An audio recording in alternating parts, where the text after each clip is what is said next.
आप लोगों का बीए का एग्जाम है और आपने कुछ भी नहीं पढ़ा और आप बहुत टेंशन में हो कि मैं क्या करूं, कहीं मैं फेल ना हो जाऊं, तो आइए इस वीडियो के थ्रू मैं आप लोगों को पास कराती हूं। आज मैं आप लोगों को बताने वाली हूं कि बीए में बिना पढ़े भी पास कैसे हो सकते हैं। आप लोगों ने बहुत बार सुना होगा बहुत सारे बच्चों को ये कहते हुए कि यार मैंने एग्जाम से 1 दिन पहले 2 दिन पहले पढ़ा और मैं 80% 85% लेकर आया। तो आपको बड़ी हैरत होती होगी कि अरे बिना पढ़े 1-2 दिन पहले पढ़ के कैसे ये 80-85% ला सकता है। तो जी बिल्कुल लाया जा सकता है। उसके कुछ ट्रिक होते हैं, कुछ तरीके होते हैं। अगर आप भी वो तरीका जान ले तो आप भी बिना पढ़े 80 से 85% अपने बीए के एग्जाम में ला सकते हैं। तो आइए मैं आप लोगों को बताती हूँ कैसे। जो बच्चे कुछ भी नहीं पढ़े ना, तो ये वीडियो उनकी काफी हेल्प करने वाली है। पूरा सही तरीका आपको बताऊंगी कॉपी में लिखने का। देखिए, सबसे पहली बात जो आपको ध्यान में रखनी है ना एग्जाम में पास होने के लिए, वो ये है कि एग्जामिनर जब कॉपी चेक करता है एग्जाम की, तो वो कॉपी चेक करते टाइम क्या देखकर कॉपी चेक करता है और नंबर देता है। देखो, एग्जामिनर जो है कॉपी चेक करने वाला है, वो ये नहीं जान रहा है कि आप अपने क्लास के बोधा जिसको बोलते हैं यानी वीक जिसको बोलते हैं वो बच्चे हो या क्लास के टॉपर बच्चे हो, फर्स्ट आने वाले बच्चे हो, वो ये नहीं जानता। लेकिन आपकी जब कॉपी चेक कर रहा है वो, आप बोधा होते हुए भी ये दिखा सकते हो कि मैं फर्स्ट आने वाला बच्चा हूं, तो एग्जामिनर आपको कॉपी में नंबर देगा। और क्या चेक करके वो नंबर देता है, सबसे पहली चीज तो ये सुनो, मैं आपको पूरा बताऊंगी कॉपी लिखने का सही तरीका। जिन चीजों को देखकर एग्जामिनर एग्जाम में नंबर देता है, वही सही तरीका मैं इस वीडियो में आप लोगों को बताने वाली हूँ। ये आप लोगों की एग्जाम की कॉपी है, बहुत ध्यान से देखिएगा, इस पर पूरा आपको समझाऊंगी। एग्जाम की कॉपी कुछ इस शेप में होती है, लंबी चौड़ी इस तरीके से कॉपी होती है। तो आप एक तरफ ये लाइन खींचते हैं स्केल से, तो दूसरे साइड भी थोड़ी सी लाइन खींचिए, बहुत ज्यादा नहीं, बस थोड़ी सी। इससे क्या होगा कि आपके जो लास्ट के वर्ड्स होंगे ना, वो एकदम बराबर दिखने में लगेंगे। जब आप लिखते हो तो यहाँ पर आप अपनी हेडिंग डालते हो, यहाँ पे कोई भी हेडिंग डाली तो उसके नीचे बच्चे ऐसे अंडरलाइन करते हैं। अंडरलाइन करने के बाद एरो बनाते हैं कुछ इस तरीके से, यहाँ बीच में कटिंग वगैरह करते हैं, यहाँ पे स्टार वगैरह बनाते हैं। इन सिर्फ चीजों पे नंबर एग्जामिनर एक बार में ही कट कर देता है। ये सारी चीजें आपको नहीं करनी है। केवल नीचे आपको अगर शौक है हेडिंग के नीचे डिजाइन बनाने का, स्केल से पतली सी 2 अंडरलाइन कीजिए। डिजाइनिंग बनाई, नंबर कटा, चांद तारा बच्चे बनाते हैं। और कुछ बच्चे क्या करते हैं, जब कॉपी लिखते हैं तो वो क्या करते हैं, एक वर्ड यहाँ बनाते हैं तो दूसरा वर्ड यहाँ बनाते हैं, तीसरा यहाँ, बीच में इतनी लंबी लंबी गैपिंग रखते हैं, दूरी। बच्चों को ये लगता है हम दूर दूर लिख रहे हैं तो एग्जामिनर समझेगा कि अरे पूरी कॉपी भर दिया बच्चा, बहुत कमाल का बच्चा है, चलो इसको पूरा नंबर दे देता हूँ। नहीं देगा, वो नंबर काट देगा पूरा नंबर। क्यों? क्योंकि वो एग्जामिनर है, वो हमेशा कॉपी चेक करता है एग्जाम की। वो जानता है कि एक पढ़ने वाला बच्चा ना इतनी दूरी नहीं बनाता, क्योंकि दूरी बनाने का मतलब है कॉपी भरना। तो पढ़े नहीं हो तभी तो कॉपी भरने का काम करके आए हो ना। अब कॉपी में लिखना कैसे है देखो, एक वर्ड यहाँ बनाया तो बीच में थोड़ी सी जगह छोड़ के यहाँ पे एक वर्ड बनाओ। जैसे यहाँ पर लिख रहे हो आप भूगोल, यहां लिख दिया का अर्थ है, तो ऐसे नहीं, भूगोल का अर्थ है, इस तरीके से। तो अब आप सोचोगे कि मैम हम इतना नजदीक नजदीक लिखेंगे तो हमारी कॉपी तो फील भी नहीं हो पाएगी। तो हो जाएगी आपकी कॉपी फील, बता रही हूँ ना पूरा तरीका, वीडियो में एंड तक बने रहो।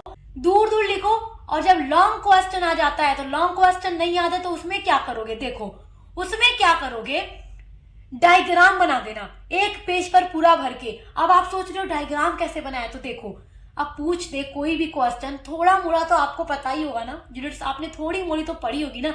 ऐसा तो नहीं है कि सिलेबस आपको पता ही नहीं है और आप एग्जाम देने चले गए, सिलेबस तो पता होगा ना। तो एक पेज पर जैसे समाज शास्त्र की विशेषता आपसे पूछ रहा है, तो आप यहाँ पर हेडिंग डाल दो इस तरीके से, यहाँ पे लिखो समाज शास्त्र की विशेषता, इस तरह से सूरज बना के उसमें से किरणें निकालो और एक एक पॉइंट के सामने नंबर 1, नंबर 2, नंबर 3 करके हेडिंग डालो। एक पेज का डायग्राम बनेगा। अब उसी नंबर 1 की हेडिंग को उठाकर अगले पेज पर एक्सप्लेन करो पॉइंट में। अब पॉइंट में एक ही बात को आप 2-3 बार बनाकर लिख सकते हो। एग्जामिनर पढ़ने नहीं जाएगा एक एक लाइन, बस उसको कॉपी में दिखाना ऐसा है कि लगे कि ये कॉपी टॉपर बच्चे की कॉपी है, ना कि कॉपी भरने वाले बच्चे की कॉपी। काम आपने भी कॉपी भरने का ही किया है, मगर दिखाने का तरीका अलग होगा।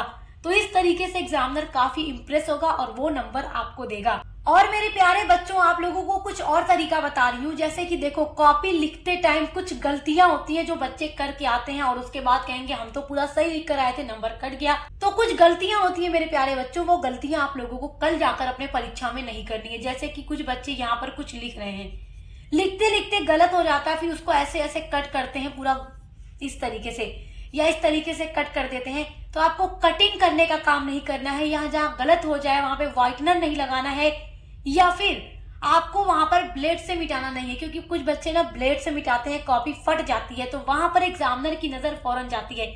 कटिंग करके लिखेंगे, कट करके लिखेंगे, व्हाइटनर लगा के लिखेंगे या ब्लेड से मिटाएंगे, एग्जामिनर की नजर जाएगी और वो नंबर काट लेगा।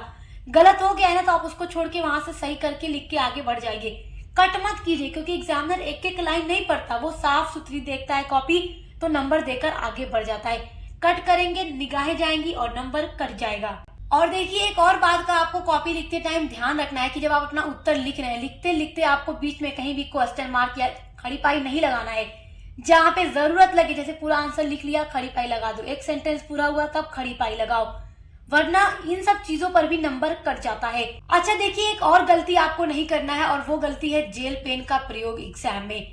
जेल पेन का प्रयोग कभी भी मत कीजिएगा, हमेशा बॉल पेन का ही यूज कॉपी लिखते टाइम कीजिएगा। जेल पेन की इंक अक्सर फैलती है और लिखते हुए हमारा हाथ लग जाता है और इंक फैल जाती है, जिससे कॉपी गंदी लगने लगती है, फिर आप उसको मिटा नहीं सकते, वो वैसी ही रह जाएगी और जब एग्जामिनर कॉपी चेक करेगा नंबर काट लेगा। बॉल पेन का यूज कीजिए और उसी पेन का यूज कीजिए जिससे आप कई बार लिख चुके हो।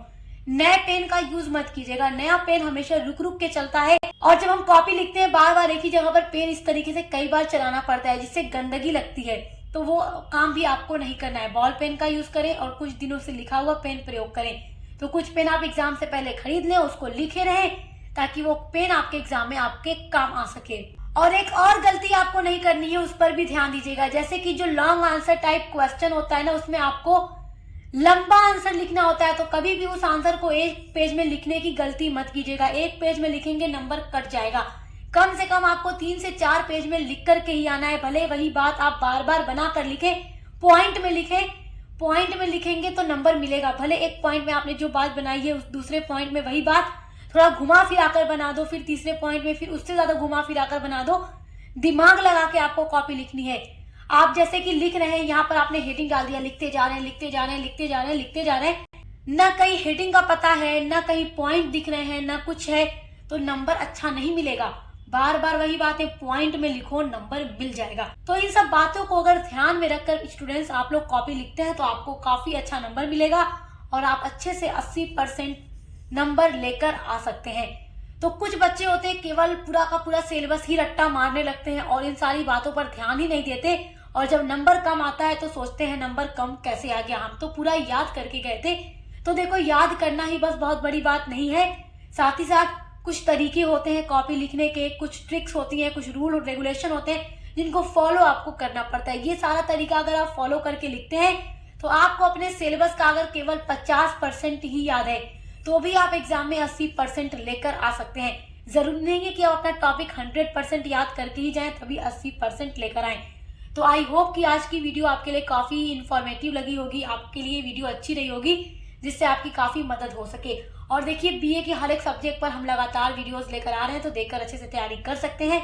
अब मिलते हैं अगली वीडियो के साथ।